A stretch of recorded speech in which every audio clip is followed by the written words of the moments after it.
আসসালামু আলাইকুম। আরও একটি মজার রেসিপি নিয়ে হাজির হলাম। আমি মাইশা ফ্রম মাইশাস কিচেন। আজকে খুবই মজার একটা রেসিপি আপনাদের সাথে শেয়ার করতে চলেছি। চলুন তাহলে আজকের রেসিপিটি শুরু করা যাক।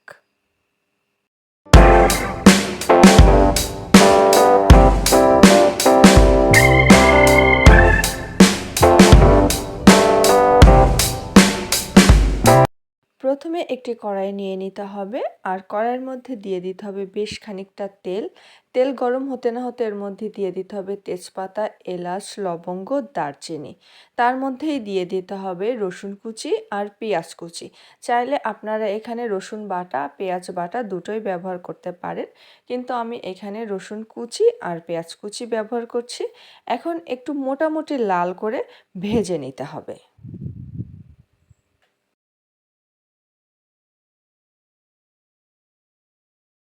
পেঁয়াজ ভাজা হয়ে গেলে এখন বাকি উপকরণ দিতে হবে। দিয়ে দিতে হবে স্বাদ মতন লবণ, হাফ চা চামচেরও কম হলুদের গুঁড়া, 1 চা চামচ পরিমাণ মরিচের গুঁড়া, তারপরে দিয়ে দিতে হবে হাফ চা চামচেরও কম ভাজা জিরার গুঁড়া। আর এখানে হচ্ছে আমি আদার গুঁড়া ব্যবহার করেছি।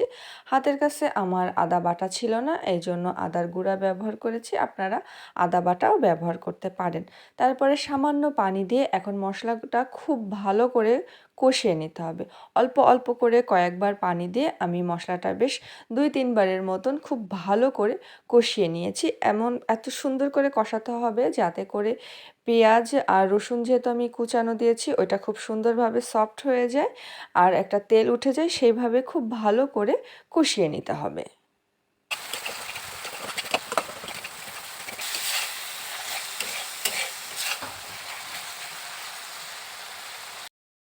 মশলা খুব ভালো করে কষানো হয়ে গেলে এখন দিয়ে দিতে হবে এই বিশেষ উপকরণ। হ্যাঁ, আজকে আমি রান্না করছি কাঁঠালের বিচি। অনেকেই হচ্ছে মাংসে, সবজিতে, অনেক কিছুতে কাঁঠালের বিচি দিয়ে খেতে পছন্দ করেন, কিন্তু যারা কাঁঠালের বিচি দিয়ে কোনো তরকারি পছন্দ করেন না, শুধু আলাদা কাঁঠালের বিচিই পছন্দ করেন, তারা হচ্ছে এভাবে রান্না করে খেতে পারেন। বা অনেকের ফ্যামিলিতে আছে যে তরকারির মধ্যে কাঁঠালের বিচি দিলে সে তরকারি খেতে চায় না, তারাও এইভাবে রান্না করে খেতে পারেন। আমি হচ্ছে একটু ভাপে দিয়ে নিয়েছিলাম। আপনারা চাইলে সরাসরি কাঁচাটাও রান্না করতে পারেন বা হালকা করে একটু ভাপেও দিয়ে নিতে পারেন। এখন অল্প করে পানি দিয়ে হচ্ছে কাঁঠালের বিচিটা কয়েকবার হচ্ছে কষিয়ে নিতে হবে।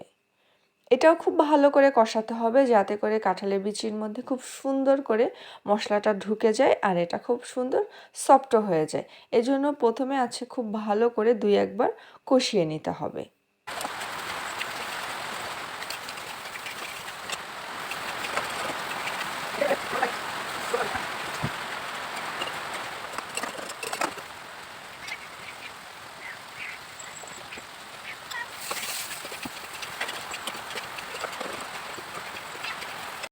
আমি অল্প অল্প পানি দিয়ে 2-1 বার খুব ভালো করে কষিয়ে নিয়েছি। এখন দিয়ে দিব বেশ একটু ঝোলের পানি বা বাকি সিদ্ধ হওয়ার পানি, যেহেতু একটু ভাপ দিয়ে নেওয়া আর কি, তো এখানে সিদ্ধ হওয়ার জন্য অনেক বেশি পানির প্রয়োজন হবে না।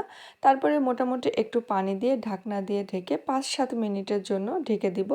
আর যদি আপনারা পুরা কাঁচা কাঁঠালের বিচি রান্না করতে যান, তাহলে সেক্ষেত্রে পানির পরিমাণটা একটু বেশি লাগবে আর একটু সময় বেশি লাগবে।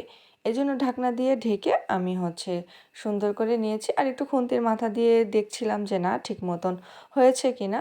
তো ঠিক মতন হয়ে গেছে আর আমার রান্নাও প্রায় শেষ। এখন গ্যাসের চুলা বন্ধ করে দেব। ঠিক বন্ধ করে দিয়েই হচ্ছে দিয়ে দিব এর মধ্যে গরম মশলার গুঁড়া। গরম মশলার গুঁড়া দিয়েই গ্যাসের চুলা বন্ধ করে দিয়েই হচ্ছে ঢাকনা দিয়ে ঢেকে দেব কয়েক মিনিটের জন্য। তৈরি হয়ে গেল খুবই মজার কাঁঠালের বিচি ভুনা। এই রেসিপিটা এবার আমি আমার বাবার বাড়ি খেয়েছি। আমার মা আমাকে তৈরি করে দিয়েছিলেন। খুবই মজার খেয়েছি আর তখনই আমার কাছে মনে হলো যে আপনাদের সাথেও শেয়ার করি।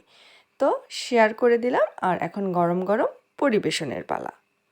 অবশ্যই এইভাবে রেসিপিটি তৈরি করে দেখবেন, খুবই মজা লাগে।